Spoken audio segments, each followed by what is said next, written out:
Assalamualaikum warahmatullahi wabarakatuh. Perkenalkan, saya Fatima Azahra dengan NIM 205082 dari Prodi Pendidikan Luar Sekolah Universitas Negeri Padang. Video ini saya buat untuk memenuhi salah satu tugas mata kuliah Administrasi dan Supervisi Pendidikan dengan dosen pengampu Bapak Hanif Al-Katri. Pada kesempatan kali ini saya akan menjelaskan mengenai proses dan teknik dari supervisi pendidikan. Yang pertama yaitu proses dari supervisi pendidikan.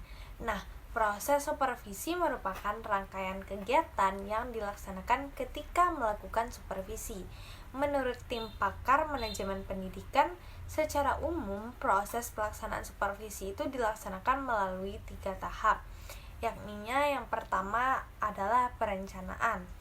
Kegiatan perencanaan ini mengacu pada kegiatan identifikasi permasalahan, langkah-langkah yang dilaksanakan dalam perencanaan supervisi ini adalah yang pertama yaitu pengumpulan data melalui kunjungan kelas, pertemuan pribadi atau rapat staf. Yang kedua, mengolah data dengan melakukan koreksi kebenaran terhadap data yang dikumpulkan. Yang ketiga, mengklasifikasi data sesuai dengan bidang permasalahan. Yang keempat, menarik kesimpulan tentang permasalahan sasaran sesuai dengan keadaan yang sebenarnya. Yang kelima, menetapkan teknik yang tepat digunakan untuk memperbaiki atau meningkatkan profesionalisme dari pendidik. Lalu proses yang kedua yaitu pelaksanaan kegiatan. Pelaksanaan kegiatan ini merupakan kegiatan nyata yang dilakukan untuk memperbaiki atau meningkatkan kemampuan pendidik. Nah, kegiatan pelaksanaan ini merupakan kegiatan pemberian bantuan dari seorang supervisor kepada pendidik agar dapat terlaksananya dengan efektif pelaksanaan dan harus sesuai dengan perencanaan yang telah ditetapkan, dan ada follow up untuk melihat keberhasilan dari proses dan hasil pelaksanaan supervisi. Dan yang ketiga adalah evaluasi, yang mana kegiatan ini merupakan kegiatan untuk menelaah keberhasilan proses dan hasil pelaksanaan supervisi. Nah, evaluasi ini dilaksanakan secara komprehensif dengan sasaran evaluasi supervisi ditujukan kepada semua orang yang terlibat dalam proses pelaksanaan supervisi. Lalu ada tindak lanjut. Adapun bentuk dari tindak lanjut supervisi akademik ini dapat dilakukan melalui kegiatan sebagai berikut. Yang pertama yaitu pembinaan. Nah, kegiatan pembinaan dapat berupa pembinaan langsung dan pembinaan tidak langsung. Yang pertama yaitu pembinaan langsung, yang mana pembinaan ini dilakukan terhadap hal-hal yang sifatnya khusus yang perlu perbaikan dengan segera dari hasil analisis supervisi. Menurut Suhertian, pembinaan dengan pendekatan langsung ini berarti supervisor memberikan arahan langsung. Dengan demikian, pengaruh supervisor ini lebih dominan, dan kegiatan pembinaan langsung yang dilakukan setelah kepala sekolah selesai melakukan observasi pembelajaran adalah pertemuan pasca observasi.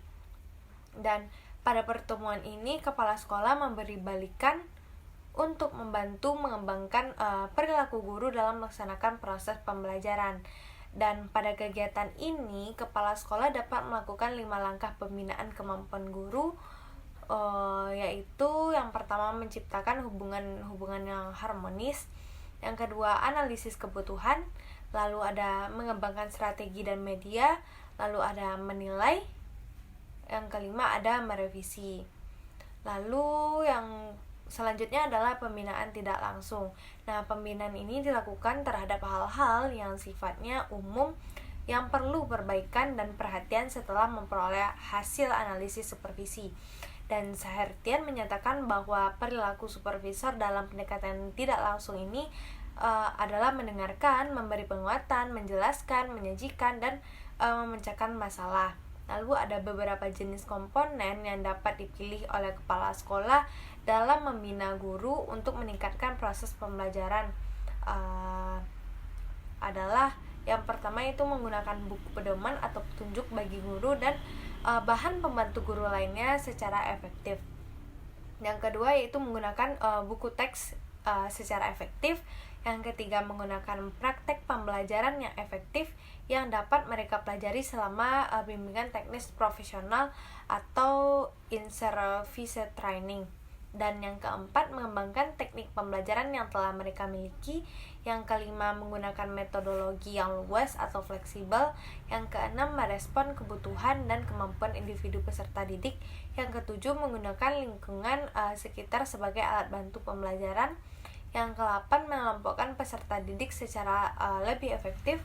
Kesembilan, mengevaluasi peserta didik dengan lebih akurat atau teliti, atau seksama dengan cara bekerja sama atau berkolaborasi dengan guru lain agar lebih berhasil, lalu mengikut sertakan masyarakat dalam mengelola kelas dan memperkenalkan teknik pembelajaran modern untuk inovasi dan kreativitas layanan pembelajaran, dan membantu peserta didik dalam meningkatkan keterampilan berpikir kritis, menyelesaikan masalah dan mengambil keputusan, lalu menciptakan suasana pembelajaran yang kondusif.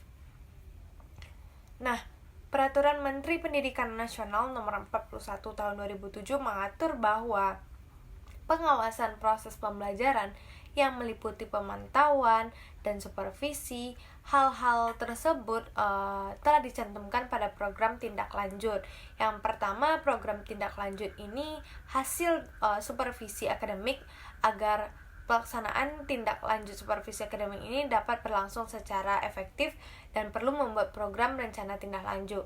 Dan model ini diharapkan bisa membekali para peserta menyusun program tindak lanjut hasil supervisi akademik. Dan penyusunan program tindak lanjut ini diawali dengan melakukan analisis kebutuhan peserta berdasarkan analisis hasil supervisi akademik. Dan analisis kebutuhan merupakan upaya menentukan perbedaan antara pengetahuan, keterampilan, dan sikap yang dipersyaratkan dan yang secara nyata dimiliki. Analisis kebutuhan ini dapat dilakukan dalam tahapan yang pertama, yaitu mengidentifikasi kebutuhan-kebutuhan terkait masalah-masalah pembelajaran dan perbedaan GAP apa saja yang ada antara pengetahuan, keterampilan, dan sikap-sikap yang nyata dimiliki guru dan yang seharusnya dimiliki guru. Lalu perbedaan tersebut kemudian dikelompokkan, disintesiskan, dan diklasifikasikan untuk menentukan jenis kegiatan tindak lanjut. Yang kedua, yaitu mencatat prosedur-prosedur untuk mengumpulkan informasi tambahan tentang pengetahuan, keterampilan, dan sikap yang dimiliki oleh guru. Yang ketiga, yaitu mengidentifikasi dan mencatat kebutuhan-kebutuhan khusus pembinaan keterampilan pembelajaran guru. Dan yang keempat, menetapkan jenis pembinaan keterampilan pembelajaran guru. Yang kelima, menetapkan tujuan pemilihan jenis pembinaan. Keenam, mengidentifikasi dukungan lingkungan dan hambatan-hambatannya. Ketujuh, mengidentifikasi tugas-tugas manajemen yang dibutuhkan untuk pelaksanaan tindak lanjut seperti keuangan, sumber-sumber belajar, sarana, dan prasarana. Lalu selanjutnya adalah kita akan membahas teknik supervisi dari pendidikan. Ada dua, yang pertama teknik individual supervisi. Di sini ada teknik kunjungan kelas, yang mana teknik kunjungan kelas adalah suatu teknik kunjungan yang dilakukan oleh supervisor ke dalam sebuah kelas baik kegiatan sedang berlangsung untuk melihat atau mengawasi guru yang sedang mengajar ataupun sedang tidak ada guru atau sedang berisi siswa tetapi tidak ada guru yang mengajar. Yang kedua adalah teknik observasi kelas, yang mana teknik ini adalah suatu teknik kunjungan yang dilakukan supervisor baik pengawas atau kepala sekolah ke sebuah kelas dengan maksud untuk mencermati situasi atau peristiwa yang sedang berlangsung di kelas yang bersangkutan. Yang ketiga adalah percakapan pribadi, yang mana ini merupakan dialog yang dilakukan oleh guru oleh supervisornya yang membahas tentang keluhan-keluhan dan kekurangan oleh guru yang mengajar. Yang keempat adalah percakapan kelompok, yang mana guru yang kurang percaya diri dan akan lebih baik jika dimintai pendapat, dia membutuhkan pendamping mungkin karena kurang berani dalam menyampaikan pendapatnya, akan tetapi ketika ada orang lain dia menjadi percaya diri dalam mengemukakan pendapatnya sebagai alasan utama bahwa pewawancara tidak terlalu ingat siapa yang berpendapat seperti yang dia katakan. Lalu yang kelima adalah intervisitasi atau mengunjungi sekolah lain. Nah, teknik ini adalah saling mengunjungi antara guru yang satu dengan guru yang lain yang sedang mengajar. Lalu ada penyeleksi berbagai sumber materi untuk belajar. Nah, teknik pelaksanaan supervisi ini berkaitan dengan aspek-aspek belajar mengajar dalam usaha memberikan pelayanan profesional kepada guru. Supervisor pendidikan akan menaruh perhatian terhadap aspek-aspek proses belajar mengajar sehingga diperoleh hasil yang efektif. Dan lalu ada tahap menilai diri sendiri, yang mana guru dan supervisor melihat kekurangan masing-masing, yang mana ini dapat memberikan nilai tambah pada hubungan guru dan supervisor tersebut, yang akhirnya akan memberikan nilai positif bagi kegiatan belajar mengajar yang baik. Ya, lalu selanjutnya adalah supervisi yang memakai para siswa. Nah, di teknik ini caranya dengan menanyakan kepada siswa tentang belajar mengajar dan materi yang telah diajarkan. Lalu yang teknik kedua adalah teknik kelompok supervisi. Yang pertama ada penemuan orientasi bagi guru baru, dan di sini pertemuan orientasi adalah pertemuan antara supervisor dengan supervisi, terutama guru baru yang bertujuan untuk menghantar supervisi memasuki suasana kerja yang baru. Lalu ada rapat guru, yang mana rapat guru ini adalah teknik supervisi kelompok melalui rapat guru yang dilakukan untuk membicarakan proses pembelajaran dan upaya atau cara meningkatkan profesi guru. Yang ketiga ada studi kelompok antar guru, yang mana studi kelompok antar guru ini adalah suatu kegiatan yang dilakukan oleh sejumlah guru yang memiliki keahlian di bidang studi tertentu. Yang keempat ada diskusi. Diskusi ini diperuntukkan pikiran atau pendapat melalui suatu percakapan tentang suatu masalah untuk mencari alternatif pemecahannya. Yang kelima adalah workshop, yang merupakan suatu kegiatan belajar kelompok yang terjadi dari sejumlah pendidik yang sedang memecahkan masalah melalui percakapan dan bekerja secara kelompok. Yang keenam ada tukar menukar pengalaman, atau disebut juga sharing of experience, yakninya suatu teknik perjumpaan antara di mana guru menyampaikan pengalaman masing-masing dalam mengajar terhadap topik-topik yang sudah diajarkan, dan saling memberi dan menerima tanggapan dan saling belajar satu dengan yang lainnya. Lalu ada teknik diskusi panel, yang merupakan suatu kegiatan kelompok dalam situasi tatap muka, bertukar informasi atau untuk memutuskan suatu keputusan tentang masalah tertentu. Ada juga teknik seminar, yang mana seminar ini merupakan suatu rangkaian kajian yang diikuti oleh suatu kelompok untuk mendiskusikan dan membahas serta memperdebatkan suatu masalah yang berhubungan dengan topik. Lalu ada teknik simposium, yang mana kegiatan ini mendatangkan seorang ahli pendidikan untuk membahas masalah pendidikan. Simposium ini menyuguhkan pidato-pidato pendek yang meninjau suatu topik dari aspek-aspek yang berbeda. Lalu ada teknik demonstrasi mengajar, usaha peningkatan belajar mengajar dengan cara mendemonstrasikan cara mengajar di hadapan guru dalam mengenalkan berbagai aspek dalam mengajar di kelas oleh supervisor. Lalu ada teknik buletin supervisi, yang mana suatu media yang bersifat cetak, di mana di sini didapati ada peristiwa-peristiwa pendidikan yang berkaitan dengan cara-cara mengajar, tingkah laku siswa, dan sebagainya, dan diharapkan ini dapat membantu guru untuk menjadi lebih baik.